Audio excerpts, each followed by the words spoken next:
In this multiple choice question, they are insisting us to specify the correct causative agent or infectious agent of Ascariasis from the given option. For this, we are specifying the Ascaris lumbricoides, a nematoda responsible for this Ascariasis disease, as mentioned in this pictorial representation.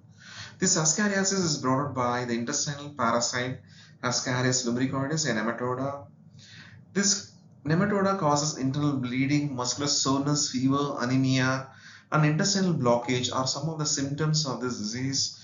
The excretion of the infected individual carries the parasite egg, which contaminates various materials such as soil, water, and plant.